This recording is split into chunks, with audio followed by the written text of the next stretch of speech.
El doctor Alfonso Torres Hernández tiene estudios de doctorado en Ciencias de la Educación por la Universidad Autónoma del Estado de Hidalgo, maestría en Educación Campo Práctica Educativa por la Universidad Pedagógica Nacional Hidalgo, Unidad 131, Pachuca, Hidalgo. Licenciatura en Educación Primaria por la Universidad Pedagógica Nacional, Unidad 131. Licenciatura en Ciencias Naturales por la Escuela Normal Superior Federal de México en Querétaro. Diplomado en Formación Docente. Diplomado en Investigación Educativa. Diplomado en Análisis Curricular de la Educación Primaria. Profesor de Educación Primaria por la Escuela Normal Valle del Mezquital, Progreso de Obregón, Hidalgo. Desempeño profesional en Educación Básica. Profesor de grupo en escuela primaria, asesor técnico regional de la Supervisión General de Sector 07 de Ixmiquilpan, asesor investigador del Centro de Investigación Educativa y Fortalecimiento Institucional, CIEFI, del Instituto Hidalguense de Educación. En Educación Superior, asesor del área de Ciencias Naturales del Centro de Actualización del Magisterio en el nivel de Bachillerato Pedagógico, sede Ixmiquilpan. En Educación Superior, octubre de 1993 a la fecha, asesor académico de licenciatura y posgrado de la Universidad Pedagógica Nacional Hidalgo. Actualmente, director general de la Universidad Pedagógica Nacional Hidalgo. Desde el 30 de marzo de 2011, articulista del diario Milenio Hidalgo con la columna semanal Apuntes Pedagógicos, ha publicado más de 300 artículos referidos al campo de la educación. Publicaciones: libro Las prácticas de supervisión escolar, Constitución en el orden institucional 2011. Artículo Campos de articulación en la formación docente, publicado en el libro Imágenes educativas, formación, prácticas e identidad en las instituciones, Universidad Pedagógica Nacional, Ciudad de México, 2011. Libro Apuntes pedagógicos, 2013. Capítulo del libro Educación y sindicalismo en el siglo XX, el corporativismo en el CENTE, apuntes para la reflexión, publicado en el libro El poder y la educación en el proyecto de nación, UAM Xochimilco 2017. Artículo La autonomía curricular exige capacidad reflexiva y constructiva de docentes, publicado en la revista Red del Instituto Nacional de Evaluación Educativa, número 10, mayo-agosto 2018. Y bueno, vamos a cederle la palabra para que nos haga favor de dictar la conferencia. Quiero agradecer la invitación que me hizo el maestro Abundio Pérez para poder compartir con ustedes algunas ideas que hemos trabajado sobre la supervisión escolar. Reconozco en primer término porque finalmente desde la Universidad Pedagógica seguimos un poco a la distancia el trabajo que desarrollan en educación básica y déjenme decirles que me parece muy interesante lo que se viene haciendo en los últimos años, particularmente en este esquema de un nuevo modelo de gestión que implica de alguna forma movilizar el rol de los supervisores escolares, movilizar el rol de los directores y particularmente también de los asesores o de quienes fungen en el papel de la asesoría técnica pedagógica. Dentro de esa mirada a la distancia es como hemos construido algunas ideas que tienen un propósito así muy específico, que es aportarles a ustedes en esta tarea que ahora tienen, ¿sí? Para mí es un poco novedoso esta función que algunos de ustedes están desempeñando como supervisores de enlace, ¿no? Sí hemos reconocido desde luego la tarea del supervisor desde otros ángulos, ¿no? En tareas muy específicas, acotadas al ámbito de su zona escolar, pero esta tarea que implica el trabajo con otros supervisores, creo que es en verdad de reconocerles a quienes lo están haciendo ahora. Y desde luego también a quienes en el acompañamiento de un trabajo colectivo, pues acompañan la labor del supervisor, ¿no? Como son los enlaces de centro de maestro y los asesores técnico-pedagógicos. Entonces esperemos que estas ideas les aporten. Platiqué con la maestra Marina previamente un poco para reconocer las intenciones de trabajo que tenían en esta preparación de la 8ª sesión del Consejo Técnico y en ese marco hemos construido algunas cosas para compartirles. Y en esta idea de ser supervisor, en el trayecto de los años a mí me queda muy claro que la tarea del supervisor es compleja. Y es compleja desde el inicio, o sea, porque en otros espacios hemos reconocido, no han sido diversas personas quienes lo han dicho, intenciones de política que se han expresado, de que no hay escuelas para supervisores, ¿no? Finalmente, seguramente a ustedes les pasó, algún día estaban muy tranquilos dirigiendo alguna escuela y al otro día o a la siguiente semana ya eran supervisores. Entonces, ¿cómo asumir esa función del supervisor? De ahí emana el asunto de la complejidad. Luego la otra cuestión es de que la implicación que tienen con las diversas actividades en su tarea de supervisor, que uno cuando está como docente de grupo, quizá cuando está como director, pues la aspiración que tiene uno es de que cuando sea supervisor, pues voy a hacer esto.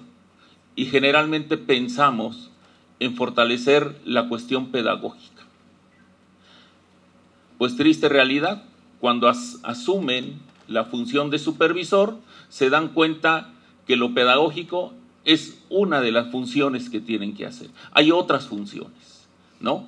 La tarea administrativa, que también por años ha sido dicha por ustedes mismos, no una carga, yo le diría, sino una actividad que les requiere demasiado tiempo, ¿no? Luego la otra función que tienen que hacer, que es esta de enlace, que tienen que hacer la función de extensión educativa, de establecer relaciones con la comunidad escolar de su zona, ¿no? Que es amplia. Entonces se enfrentan en ese momento a reconocer que tienen distintas funciones. Por eso Mafalda les diría eso, la aventura de ser supervisor. Cada uno de ustedes tiene una historia que desde el momento en que son supervisores nos pudiera contar de cómo empezó y cómo empezaron a consolidar entonces su tarea de supervisor, salvando diferentes situaciones, salvando diferentes obstáculos, ¿no? Resolviendo diferentes conflictos, ya en un ámbito particular que es el de su zona escolar, ¿no? Yo reconozco en este contexto 3 elementos sustanciales que juegan en el asunto de la supervisión escolar. Uno es la política educativa. O sea, la política educativa es cambiante. Desafortunadamente en México la mirada de construcción de política, de diseño de política educativa, no está mirando más allá de 6 años, ¿no? Por décadas ha sido así. Entonces, de tal manera que la política educativa es cambiante e impacta y determina muchas veces los roles que van a jugar los actores educativos, entre ellos el supervisor escolar.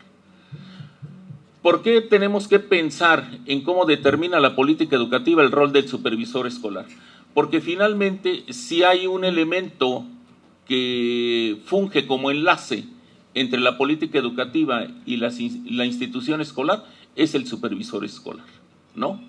Decimos, por esta persona atraviesan el diseño de las políticas, atraviesa la implementación de las políticas, atraviesa la evaluación de las políticas para que finalmente lleguen a las escuelas, ¿no? Entonces, esos 3 elementos que advertimos, la política educativa, los sujetos, los actores educativos y la institución escolar, evidentemente que están articulados, ¿no?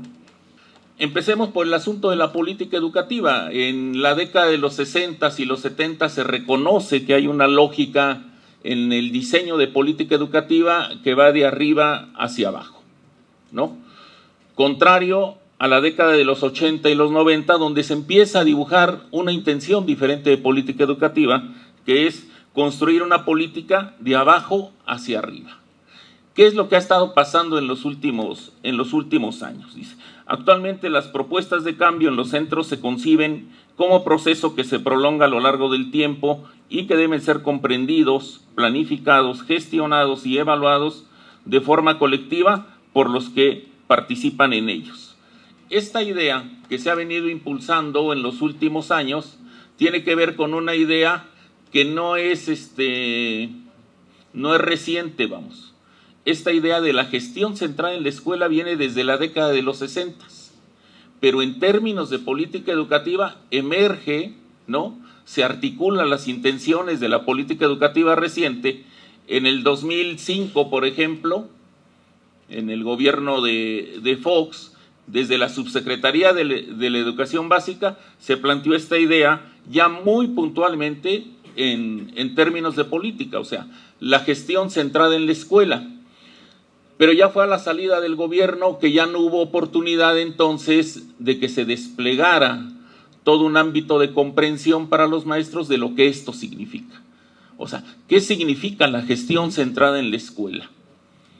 Básicamente era una cuestión, desarrollar la colectividad para impulsar todos los esfuerzos en favor del aprendizaje de los alumnos, pero desde la escuela, ¿no? En la última reforma del 2012, la idea que se empieza a impulsar ahí es algo semejante, pero sí tiene sus diferencias, que fue el asunto de la escuela al centro, ¿no? O sea, cómo poner a la escuela al centro de todas las políticas educativas, pero con una sola intención, o sea, la mejora de los aprendizajes, ¿no? Entonces, en los últimos años, particularmente yo lo reconozco por lo menos en los últimos 15 años, esta idea de la gestión centrada en la escuela está tomando mayor fuerza. Y creo que pensamos que por ahí es el camino, pues, ¿no? Para fortalecer el asunto de la gestión. Las aspiraciones recientes que se expresan entonces en la política tienen que ver con esta determinación de instaurar un nuevo modelo de gestión institucional. ¿Cuál es este nuevo modelo de gestión institucional? Bueno, tenía que ver con esto, con la escuela al centro, ¿sí? Desafortunadamente, la escuela al centro no se trabajó, desde mi punto de vista, no se fortalecieron los puntos de pedagogía que se tenían que fortalecer para que tomara fuerza el asunto desde el centro, ¿no? La aspiración de cambio y mejora, que siempre ha sido como una cuestión permanente, no de esta política, ha sido de políticas anteriores, ¿no?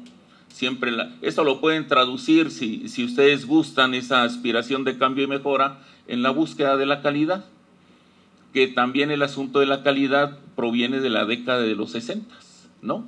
Con el modelo de las escuelas eficaces. Hay una tablita por ahí de un autor donde nos habla de las escuelas eficaces, ¿no? Y ustedes van a encontrar, es Murillo, es un español, van a encontrar dentro de los rasgos que le piden a las escuelas eficaces un asunto que recientemente trabajaron, que es el último que está ahí, que es el asunto de la autonomía.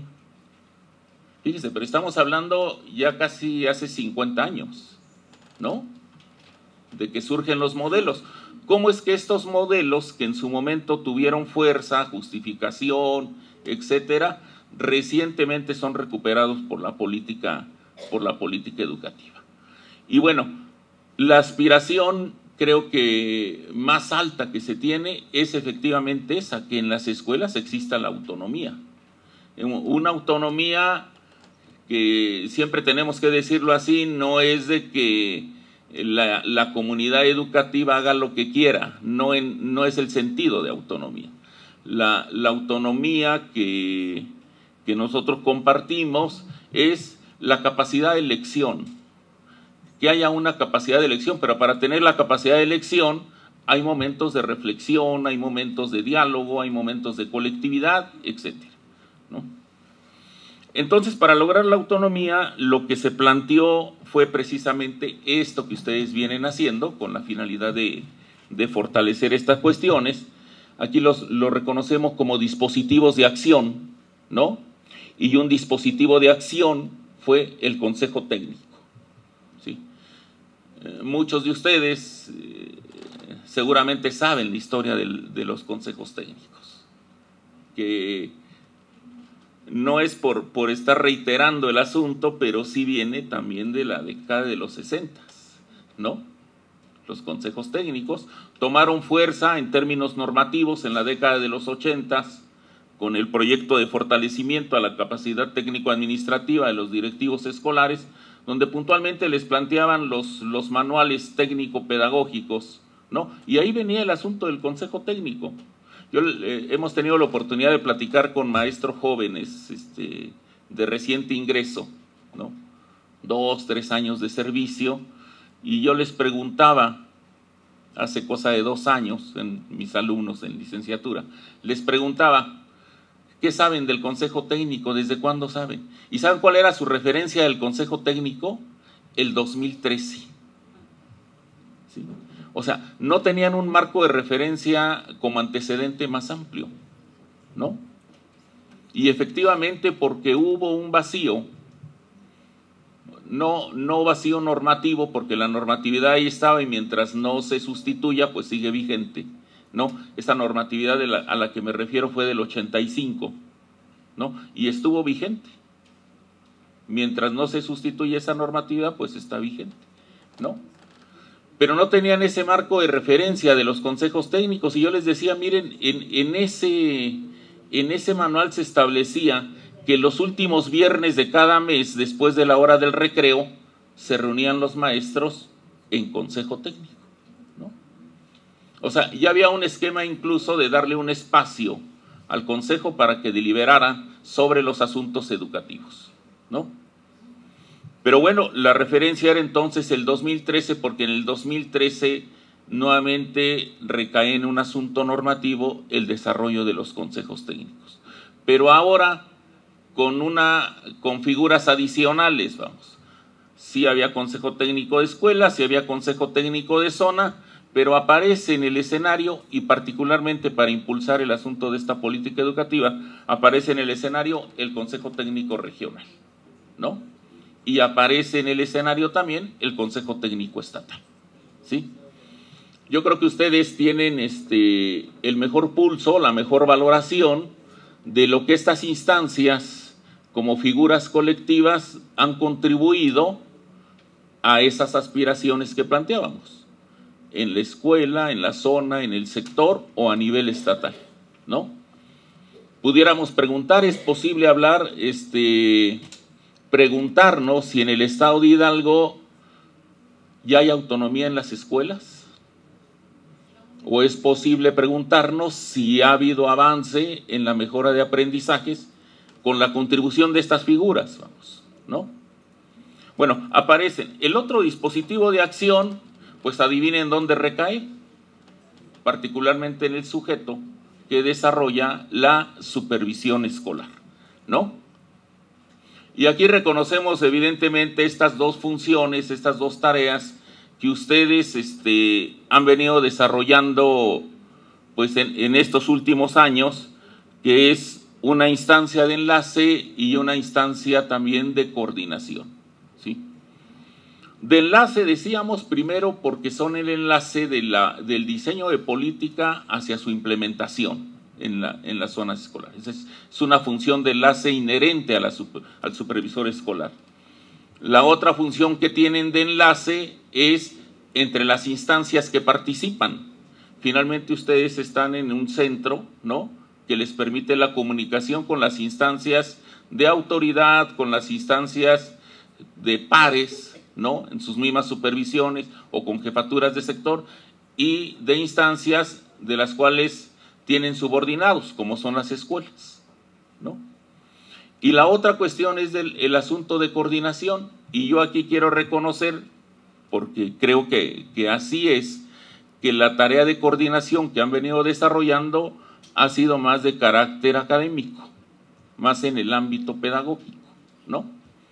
O sea, reconociendo que las intenciones del Consejo Técnico Estatal, regional, ¿no?, están situadas en asuntos que tienen que ver con una ruta de mejora, que tienen que ver con el trabajo colectivo en los consejos técnicos, y particularmente tienen la mejora de los aprendizajes, tenemos que reconocer que la tarea que están haciendo de coordinación, pues es en esa dirección. Ya ustedes me dirán si no es así, ¿eh?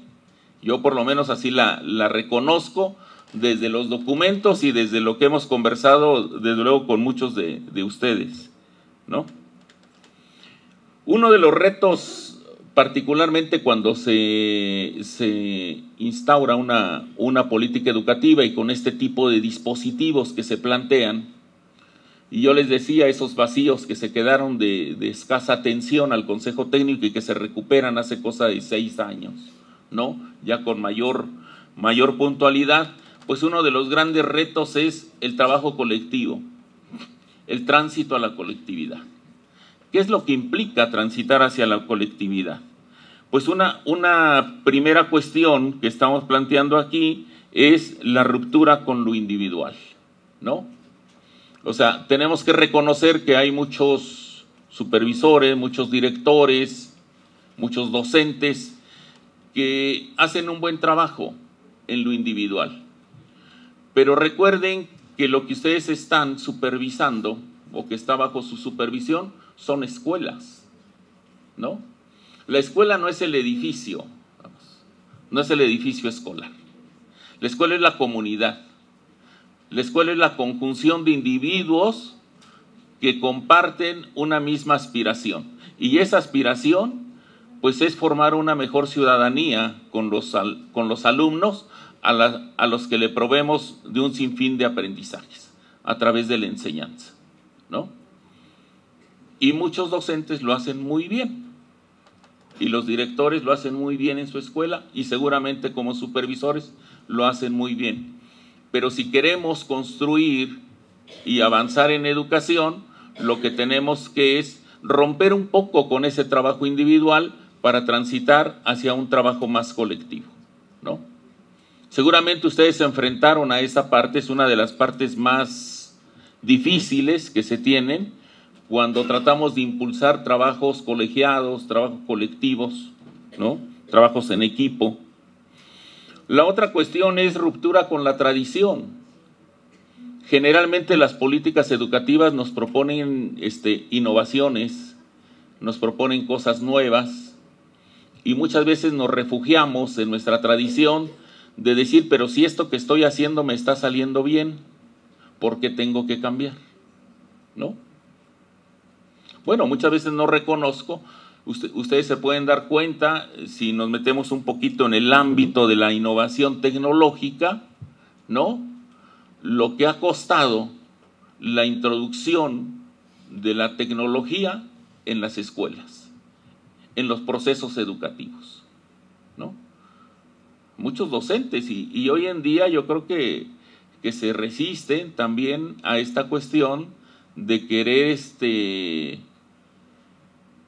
pues incorporarse a esta nueva dinámica que nos han impuesto, ¿no? De alguna manera, pero que ya es parte de la vida de las escuelas, que ya es parte de la vida de las zonas escolares, ¿no? Entonces la ruptura con la tradición también es necesaria en algún momento. Luego la ruptura con la cultura institucional establecida. Pues yo quiero imaginarme en su primer día como supervisores, en su primera semana como supervisores, ¿no? Seguramente se enfrentaron a una cultura institucional ya establecida en su zona escolar, ¿sí?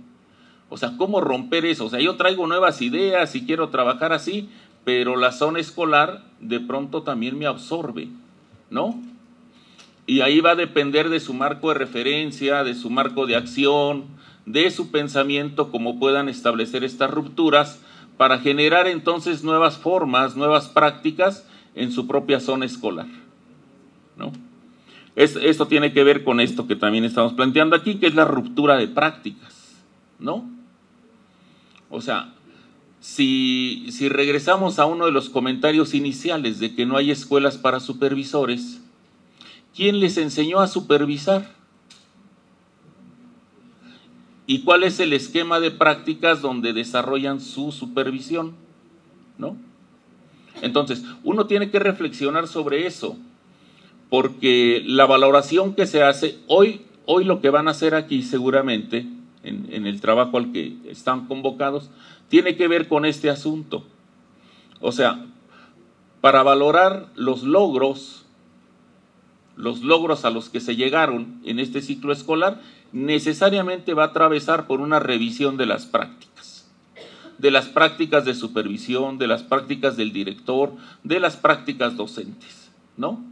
O sea, si queremos hacer una evaluación un poco más global, las prácticas van a ocupar un lugar central en su valoración que hagan. Y esto que es de todos, porque es una cuestión como muy natural, que es la resistencia al cambio, ¿no? Muchas veces no queremos abandonar nuestra zona de confort. O sea, yo estoy bien así, estas prácticas así me resultan, la cultura institucional en la que me encuentro pues está bien, no tengo problemas, ¿no? Decimos así, no tengo problemas, ¿no? Cuando lo más sano es, por ejemplo, generar los conflictos, porque los conflictos nos van a llevar a otro estado de las cosas, ¿no? No hablo del conflicto personal o de tipo laboral, hablo del conflicto cognitivo, de los conflictos en nuestro pensamiento que podemos estar generando en colectivo y que nos van a llevar de alguna manera a otro estado, y se supone un estado mejor de las cosas, ¿no?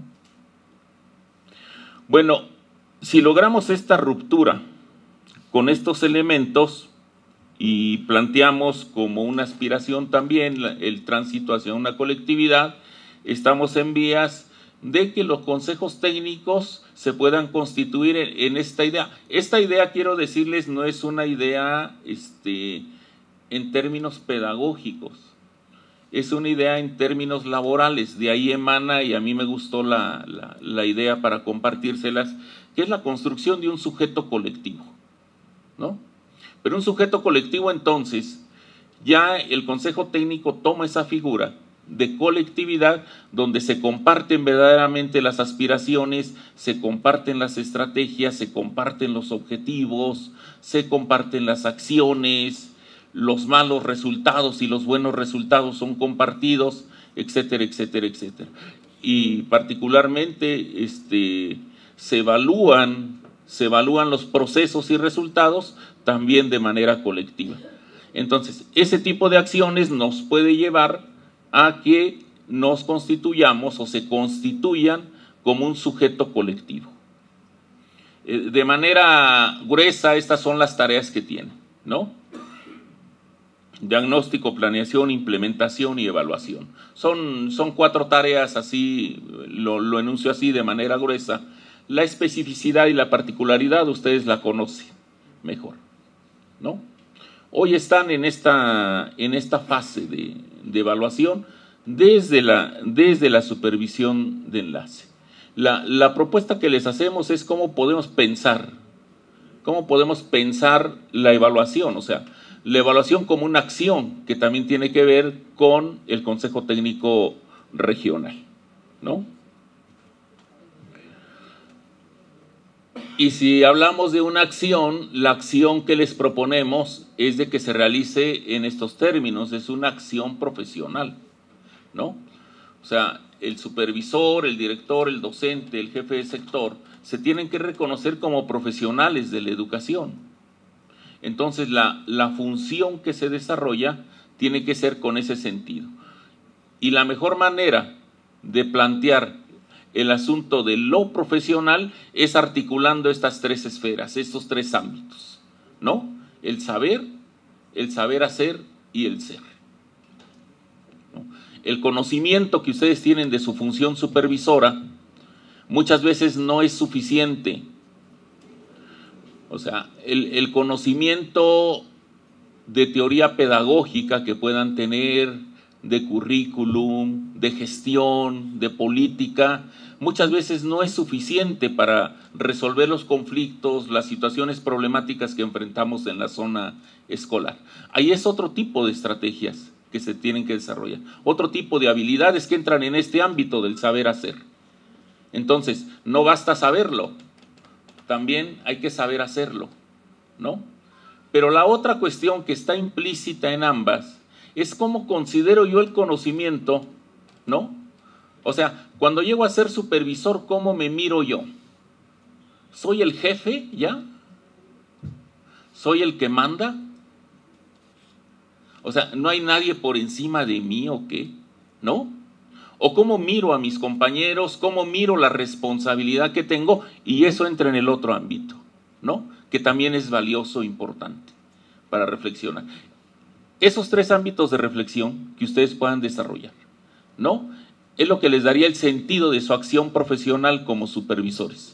En este caso, como supervisores en las. Entonces hablamos de una acción profesional articulada en estos tres ámbitos.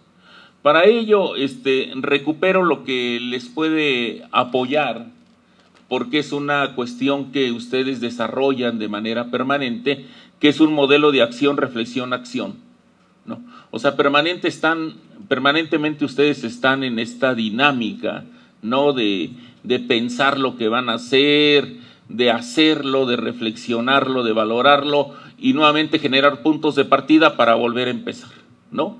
Por eso es un modelo, no necesariamente es un modelo cíclico, ¿no?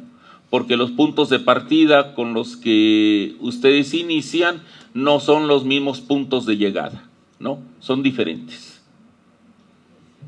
Bueno, este es un modelo de. Ahí está el autor y el año, ¿no? Se parte de la experiencia concreta, por supuesto. Ustedes están en el ámbito más real, porque son supervisores escolares, son enlaces de centros de maestros, son asesores técnicos. Su trabajo es con maestros, esa es la experiencia concreta en este punto de los consejos técnicos, ¿no? La observación reflexiva, que yo le comentaba, me compartía Marina, una de las sesiones tenía que ver con el asunto de la observación de clase, ¿no? Es precisamente ese, o sea, la observación de clase, ¿qué es lo que hicieron los maestros después de observar? ¿No? Pues lo analizaron, lo discutieron, expusieron sus puntos de vista y seguramente generan nuevos puntos de partida. Ese es el asunto de la observación reflexiva, ¿no? No nada más ir a observar para ver cuantitativamente qué se hizo o qué se tenía, sino más bien a partir del observado se valora el proceso que estoy observando.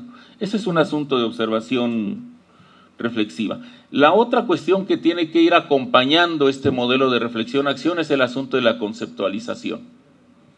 O sea, yo tengo conocimiento que les han acercado documentos de lectura, o bien en paralelo a la función que desarrollan, han tenido oportunidad de acudir a espacios de formación, de actualización o de capacitación.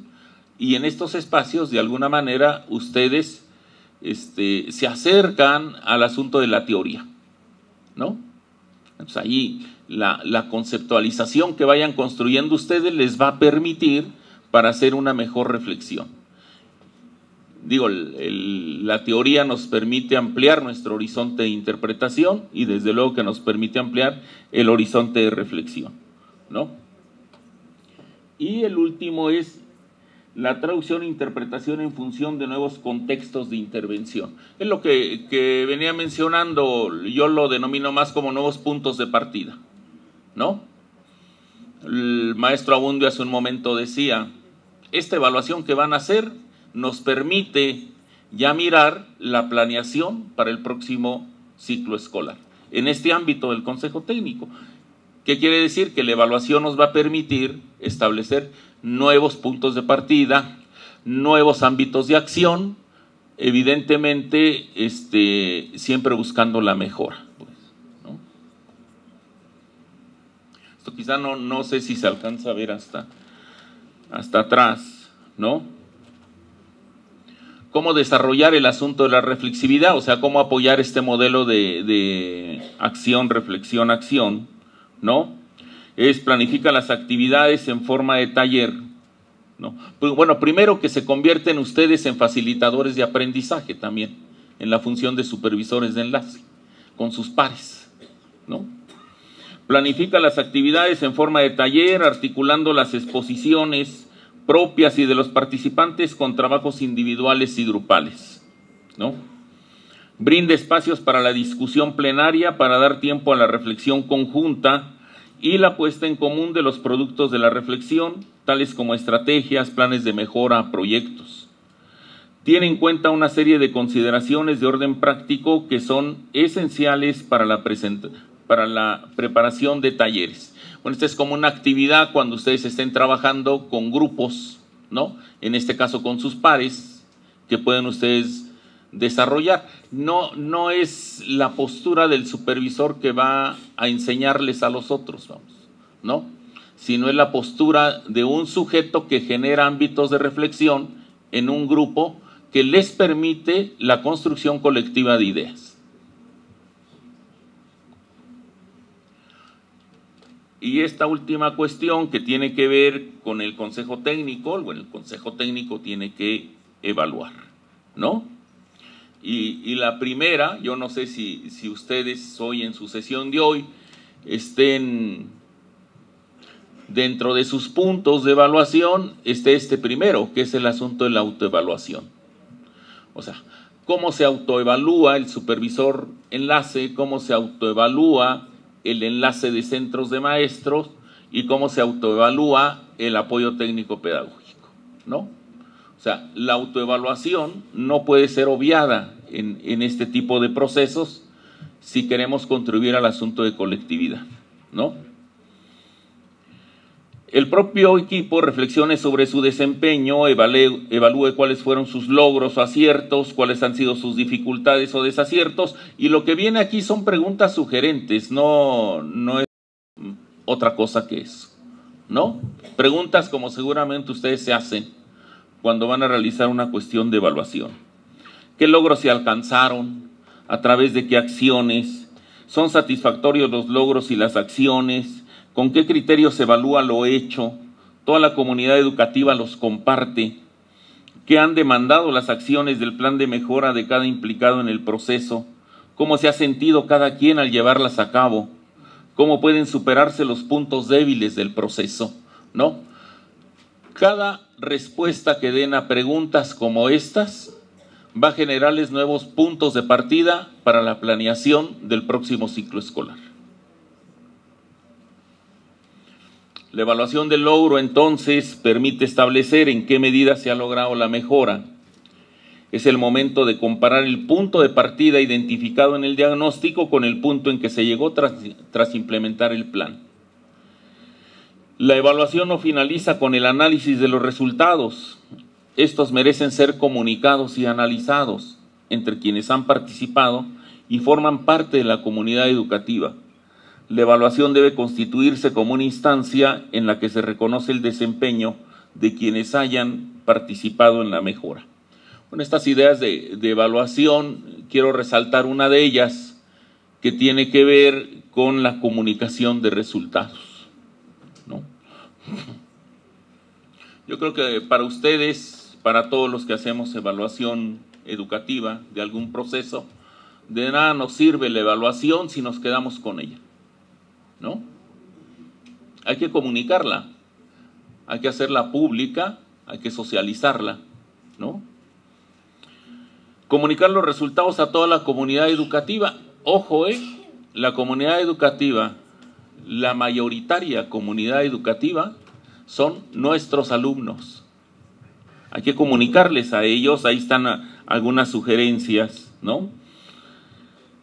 Es necesario generar espacios donde los destinatarios del proyecto, o sea, los alumnos y los padres de familia, puedan hacer un juicio al respecto, y hay una serie de preguntas sugerentes también. ¿Qué piensan los alumnos? Porque recuerden que las reuniones de consejo técnico, el plan de mejora que se hizo, las acciones que implementaron, fueron para una sola cosa, para mejorar el aprendizaje de los alumnos. Entonces hay que preguntarles a ellos qué piensan también. Oye, te vimos así al inicio del ciclo escolar y ahora sales con estos niveles de aprendizaje, ¿cómo la ves? ¿No? O generar diálogos con las familias, los maestros con sus alumnos, ¿no? Valorando estas acciones que finalmente fueron pensadas para mejorar el aprendizaje de ellos, ¿no? Y para finalizar, están estos puntos que me parece importante compartirles, qué es lo que les ha permitido. Déjenme compartirles esto en términos de que quien debe responder esto son ustedes, ¿no? Esto es lo que yo me imagino y supongo que les ha permitido esta función de supervisión enlace, ¿no? Primero, creo que les ha permitido articular el diseño y la hechura de política con la implementación. O sea, se han involucrado más en cómo viene planteada la política educativa, pero aparte de eso, como ustedes viven la implementación, pues es evidente que la articulan, ¿no? Y evidentemente reconociendo el contexto sociohistórico en el cual estamos. La otra cuestión creo que fortalece su identidad profesional, ¿no? Porque en actividades como las que ustedes están haciendo ahora de supervisor enlace, una de las mayores bondades que pueden tener y que se genera a partir del aprendizaje entre pares es fortalecer la identidad del supervisor, ¿sí? Reconocer que la función del supervisor, aunque en el diccionario la podamos encontrar como el supervisar, o sea, en una posición superior que está por encima de todos, ustedes reconocen en este tipo de tareas que lo profesional tiene que ver más con un trabajo de pares, que estamos situados en un mismo nivel, contribuyendo desde su tarea, desde su lugar, desde su puesto, a la mejora de la educación. Y eso fortalece la identidad profesional. Les ha permitido una reflexión pedagógica permanente. Ya me imagino, después de la sesión de hoy, pues se van a dedicar a preparar el Consejo Técnico Regional. Y prepararlo es, voy a leer esto, voy a hacer mis diapositivas, etcétera. Eso los lleva a estar permanentemente reflexionando sobre la tarea educativa, ¿no? Es una reflexión pedagógica. La colectividad como cultura, porque finalmente en este ámbito y en los otros ámbitos, el regional, el de zona, el de escuela, se empieza a generar esta cuestión de valorar que sí estamos transitando hacia una cultura de mayor colectividad. Cuando hablamos de eso es cuando empecemos a compartir los sentidos y significados que eso implica. O sea, ¿qué significa la colectividad para el maestro y para el director y para el supervisor? Si encuentran un mismo significado para ellos, bueno, estamos transitando hacia la colectividad, ¿no? ¿Qué significa aprendizaje? ¿Qué significan los procesos de gestión? ¿No? Todos estos sentidos y significados que se juegan cotidianamente en las escuelas, si son compartidos y comprendidos por ustedes, quiero decirles que van por buen camino hacia la colectividad. Y la otra cuestión que implica todas las anteriores, creo yo, que es pensar la acción hacia la mejora. O sea, hay una cuestión que en otro momento podemos compartir, que desde nuestro punto de vista se tiene que ir fortaleciendo aún más desde la política y en las acciones que vienen ahí, que es el asunto del desarrollo del pensamiento en los maestros, ¿no? O sea, generar nuevos ámbitos de pensamiento, pero un pensamiento que nos lleve siempre hacia adelante, hacia la mejora de aprendizajes, ¿no? Bueno, esto es lo que yo pienso que les ha permitido esta función de supervisión de enlace y bueno, seguramente ustedes pueden agregar algunas otras cosas, porque finalmente son ustedes quienes las han vivido pues en este tiempo, ¿no? Y por último, reiterar la felicitación por esta función que vienen desarrollando. Lo dije al principio, lo reconozco a la distancia, creo que son acciones muy particulares, son acciones muy específicas y diferentes para fortalecer los procesos educativos en las escuelas, ¿no? Felicidades por ello y les agradezco su atención en esta conversación. Bien, vamos a abrir una ronda de 3 preguntas. Más que una pregunta, es una felicitación. Escuchando lo que iba hablando el doctor en la exposición, de repente me sentía yo muy identificada en cada uno de los aspectos. Cuando dio esta parte de lo que hace el supervisor enlace, pues también que no es una tarea sencilla, no es una tarea fácil, sobre todo cuando nos topamos con algunas resistencias por compañeros que tienen muchos años de servicio. Entonces, pues es un poquito reconocer que hay escrito y hay quienes hablan de esto que nos sucede, ¿no? Y que de repente como que no encontramos eco a lo que estamos haciendo, pero yo creo que identificarlo en su conferencia me pareció grandioso. Muchas gracias. Pero en realidad creo que retomó una parte muy importante que vimos en la primera sesión, en el que en este ciclo escolar, bueno, no me quiero adelantar un poquito a mi presentación, ¿verdad? Pero en este ciclo escolar se le dio un giro a la función del supervisor enlace. Creo que esa lectura que hicimos de sentidos y significados del supervisor lo aterrizó muy bien el día de hoy, porque en realidad vimos cuál es el significado y el sentido de nuestra función como supervisor enlace y sobre todo como supervisores escolares. Gracias, maestra Marina, por esta oportunidad de esta conferencia que vino a cerrar con esta parte de la función del supervisor enlace.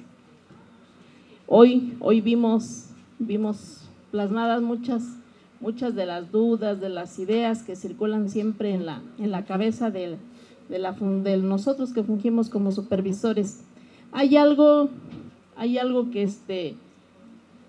está como que muy latente y que a veces no se, bueno, al menos no se tiene, yo creo que la capacidad para enfrentar la autonomía escolar. Usted dice que es la capacidad de elección de acuerdo a las necesidades que se tienen en los diferentes contextos. Todos los contextos son diferentes, son diversos. ¿Cuáles factores considera que son los más negativos para enfrentar una autonomía escolar? Esta idea de la autonomía,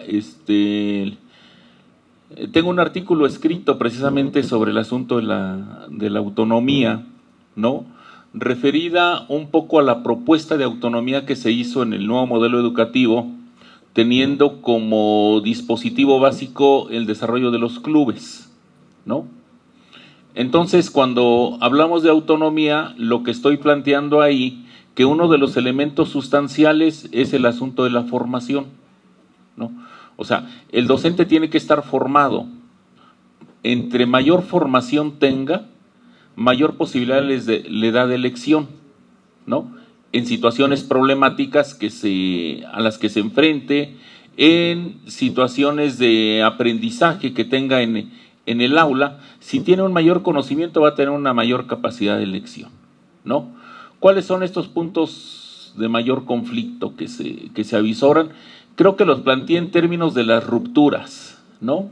El asunto de trascender lo individual, el asunto de la resistencia al cambio, el asunto de generar de alguna manera ruptura con las culturas que se han institucionalizado en las escuelas, nos va a permitir establecer una nueva plataforma para la autonomía, ¿no?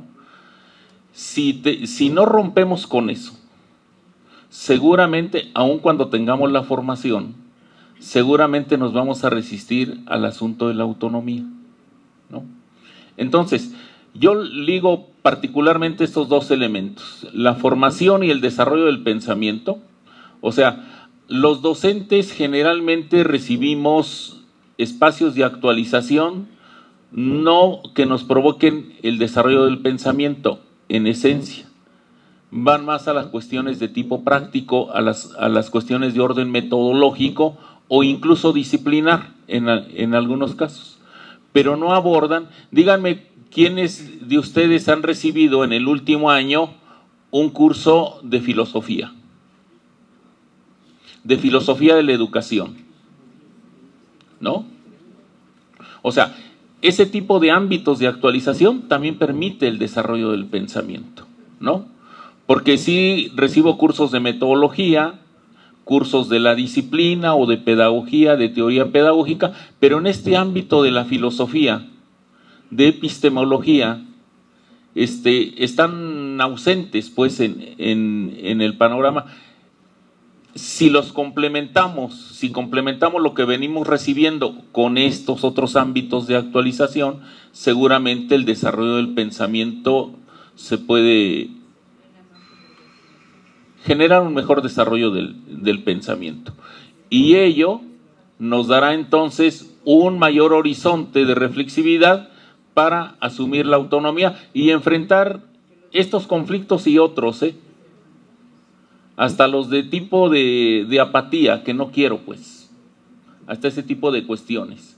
O la resistencia a implementar los clubes como dispositivo de autonomía, no porque no quiera, sino porque no sabía cómo estructurar un club, ¿no? Hasta ese tipo de cuestiones. Son ese tipo de conflictos, desde los menores hasta los más amplios. ¿Cómo lograr la articulación de los niveles?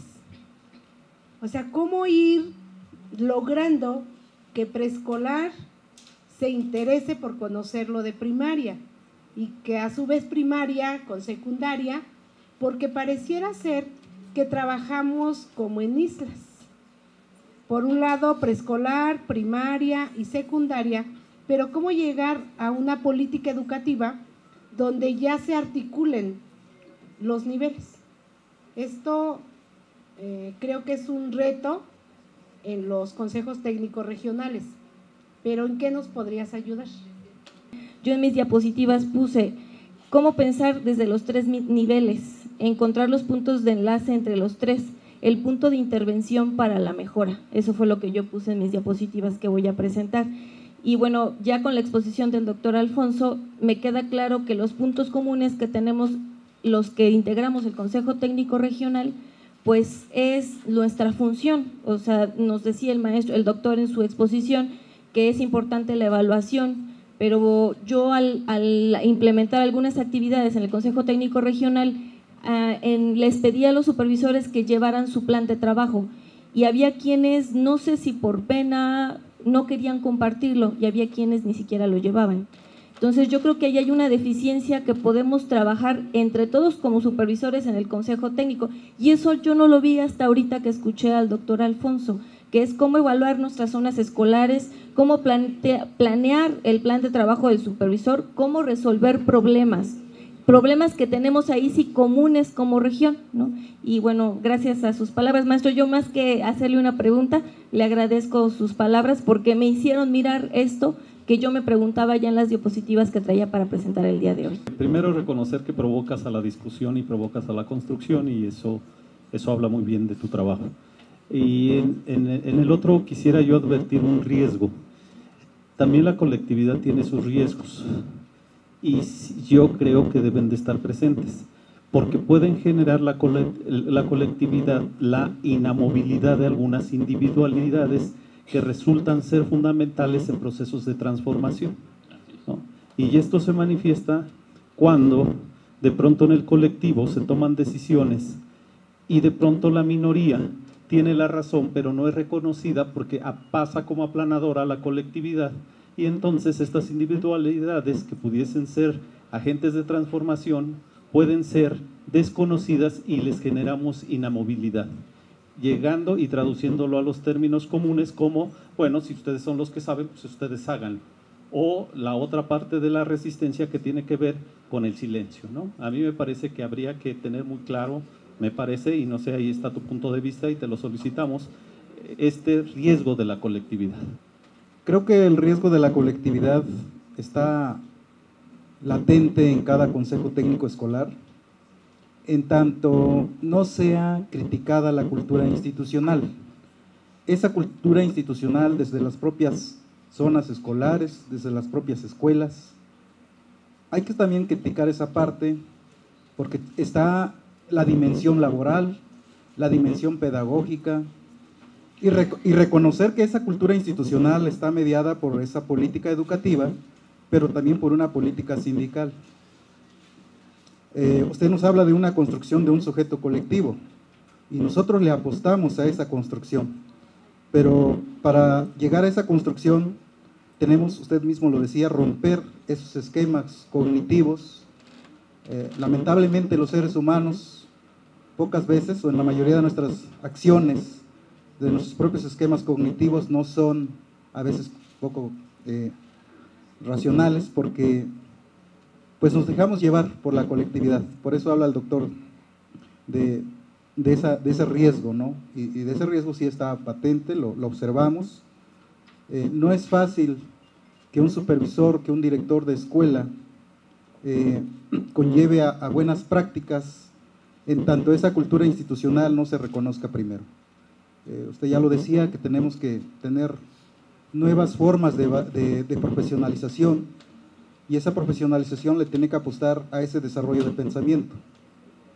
Lamentablemente igual hemos sido formados con un enfoque técnico racional, en donde prevalecen las metodologías, los enfoques pedagógicos, pero pocas veces estas cuestiones de análisis filosófico, ¿no? Que nos permitiera ver otras formas de podernos formar, nada más. En Aguascalientes se llevó a cabo en la década de los 90. Eran las supervisiones de educación básica que articulaban los tres niveles, ¿no? Pero no basta pues la figura de un supervisor de educación básica, ¿no? Creo que la apuesta, yo les ponía una diapositiva donde está supervisión de enlace con 4 funciones generales, ¿no? Planificar, implementar, ¿no?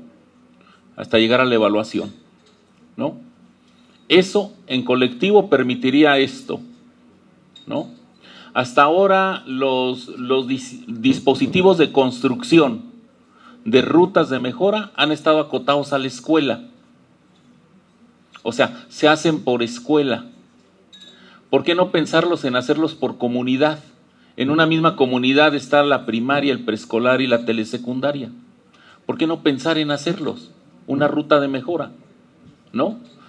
Donde conjuntes los profesores de los 3 niveles, ¿sí? Y hagan todo este proceso juntos: diagnóstico, planificación, implementación y evaluación. Esa es una forma de que se puedan ir, o de que se pueda ir articulando, ¿no?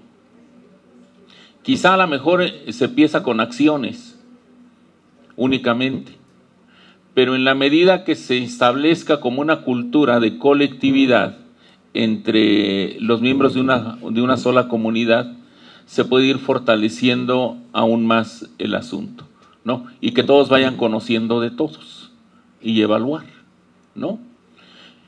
Esta es una figura donde ustedes están ahora que puede permitir eso. Porque aquí hay supervisores de secundaria, de especial, de primaria, de preescolar, enlaces de centros de maestros que provienen también de distintos niveles, ¿no? Y que tendrían que estar pensando en diagnósticos, si quieren por municipio, si quieren por comunidad, por región, pero generales. Digo, mismos, nada más que lo hemos venido haciendo respondiendo a nuestro ámbito de acción únicamente. O sea, a mí me toca preescolar, pues lo hago en preescolar, nada más. Aun cuando, por ejemplo, el servicio de educación especial es transversal en algunos niveles, ¿sí? Lo hacen, pero desde el ámbito de la educación especial, nada más, ¿no? Entonces, pueden ser a partir de 2 decisiones. Una, que sería la más valiosa, a partir de los sujetos que están participando, que somos todos nosotros, y la otra, por determinación de una política educativa que diga, ¿saben qué? A partir del próximo ciclo escolar son supervisores de educación básica, ¿sí? Y entonces el supervisor de educación básica será responsable de hacer toda esta tarea, ¿no? Habría que revisar, repito, tal vez la experiencia de Aguascalientes, ¿no? No sé si continúe así o no. Efectivamente hay riesgos en la colectividad, Tal vez obvié marcar la diferencia cuando yo pongo la ruptura con lo individual, ¿no? Me refería más al trabajo individual, no en el asunto de la individualidad. La individualidad es algo positivo, es lo que hacen bien las personas por sí solos, ¿no? Y efectivamente, una buena colectividad no tiene que desaparecer las individualidades, al contrario, tiene que potenciarlas, ¿no? A su interior. Entonces, pensemos en eso, hay razón en establecer estos riesgos, ¿no? Hay otros riesgos que tienen que ver con el asunto de la colectividad. Por ejemplo, ¿qué pasa si la política educativa les dice no más reuniones de consejo técnico? ¿No? O sea, como política educativa les pueden establecer eso. Si ustedes han fortalecido la idea de colectividad, de trabajo colectivo, de trabajo en equipo, seguramente se van a resistir ahora a ese tipo de política. O sea, ¿y por qué nos impiden ahora reunirnos para colegiar? ¿No? Entonces, puede haber otro tipo de riesgos. Me parece muy pertinente esta observación de no desaparecer las individualidades. Las individualidades siempre hay que potenciarlas en los ámbitos colectivos, porque finalmente son parte de esa colectividad y van a contribuir a ello, ¿no? Si no tenemos el conocimiento, no podemos ir a apoyar y acompañar a los otros. Entonces, esta parte de la vinculación pues se genera desde el acuerdo 596, donde se vincula todos los niveles desde preescolar, primaria, secundaria. 592, perdón. Ok, gracias por corregirme. Y la otra partecita, estos espacios, como es el Consejo Técnico Regional, como lo viví en mi Consejo Técnico Regional, pudimos trabajar esa parte, pudimos lograr la vinculación de estos tres niveles, ¿no? En el caso mío, preescolar, primaria, secundarias técnicas, telesecundarias, educación especial, porque desde la presentación de nuestro diagnóstico y la observación en qué coincidíamos o cuáles eran nuestras problemáticas comunes y cómo las íbamos a resolver, pues de ahí, y entonces se genera para el trabajo de este ciclo escolar un plan de trabajo, y ese plan de trabajo resuelve, ¿no?, algunas situaciones problemáticas de los tres niveles, no solo de primaria, no con la visión parcial de escuela primaria, porque lo trabajamos entre todos, lo trabajamos todos los niveles, preescolar, primaria, secundaria y educación especial. Entonces yo creo que la vinculación ahí está, ¿no? Lo que estamos haciendo. ¿Cuál sería el reto mayor? Que esa vinculación que estamos trabajando en estos consejos técnicos regionales baje a las bases. Muchas experiencias en términos de política, en términos de estrategias de gestión, de acción que se han venido desarrollando. Y ahorita recuerdo los de la región de Izmiquilpan, y si son del municipio de Izmiquilpan seguramente lo van a recordar. A finales de los 90s se desarrolló lo que se denominó un proceso de articulación de los servicios educativos del municipio de Izmiquilpan, Hidalgo. Y trabajamos todos los niveles, desde inicial hasta educación superior. Y de eso salió un documento que en su tiraje seguramente fue muy poco, ¿no? Pero finalmente es una experiencia que se tuvo de articulación de los niveles educativos. Y la preocupación eterna del desconocimiento que tiene un nivel del otro, pues estaba presente, les estamos hablando hace más de 20 años, ¿no? Y seguramente si no se empiezan a tomar acciones más puntuales al respecto, dentro de 20 años seguiremos planteando ese eterno problema de que preescolar desconoce primaria, primaria preescolar y etcétera, todo eso, ¿no? Pues yo les agradezco su atención nuevamente.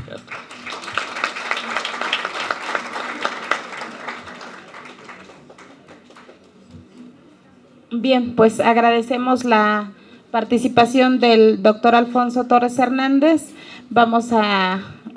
Quedamos muy complacidos con esta conferencia, doctor, porque si bien ha sido un reto para todos los que conformamos el Consejo Técnico Estatal, ¿no?, los sujetos que integramos esta sala el día de hoy, precisamente hemos tratado o estamos en búsqueda de consolidar la construcción colectiva, ¿no?, de la identidad profesional en el Consejo Técnico Regional.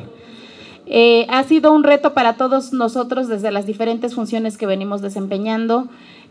Los puntos que se trataron en la conferencia, resaltamos aspectos medulares cuando hablamos precisamente desde el reconocimiento de lo individual, desde la trayectoria social, la trayectoria del supervisor, esa construcción que va enajenando, ¿no?, bajo la responsabilidad de coordinar al 100% de supervisores de educación básica. Y bueno, seguimos en este proceso cíclico, ¿no?, desde la planeación, el poder mirar cómo fue todo este proceso de implementación y bueno, nos encontramos en hacer un alto y valorar precisamente todas esas acciones que hemos desarrollado y cómo las desarrollamos. Muchísimas gracias, doctor. Primeramente, doctor, reconocer tu excelente aportación en esa tarea tan compleja, tan sustantiva. En verdad, les quiero decir que todavía no llego a mi oficina. Si estuviera yo ahí a esta hora ya estoy estresado. Sin embargo, con esta ricura en la parte académica, siempre lo he dicho, me gusta, me identifico y bueno, pues quisiera no retirarme y seguir en esta tarea, ¿no? Gracias, doctor, tus reflexiones nos ha ayudado bastante, a fin de seguir consolidando, potencializando esta importante figura del supervisor enlace. O sea, comentaba yo acá con el doctor Jorge en lo corto, no me dejará mentir, aquí Marina igual, perdón, Marina, Lig, gracias por tu presencia, Lig, bienvenido aquí. Que hace un año, y lo dije en el espacio anterior, yo quería transitar de otra manera este espacio. Hoy soy el más convencido de que esto tenemos que continuar para mejorarlo, ¿no? Gracias, doctor, por ello y por la ayuda del doctor y Marina, que siempre me dijeron, no, tenemos que transitarlo de otra manera. Gracias. Doctor, pues, a nombre de la Secretaría de Educación Pública de nuestro Estado, a nombre de este gran equipo de trabajo que confluye aquí las dos direcciones generales, entregarte este reconocimiento por tu excelente participación. Sí.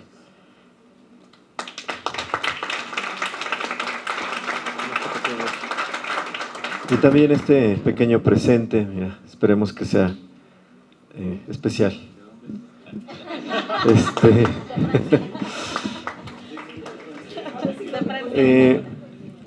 No, debe ser de aquí. No, me estoy acordando de una amistad que por acá se detuvo su esposa que venía de Suiza en un intercambio, precisamente por el reloj. Dice que llegando allá, visitando a sus familiares de su prometida, encontró el reloj monumental de aquí, de Pachuca. Yo pensé que pues, se lo llevó la novia, ¿no? Allá, no, ya existía ya desde otro momento.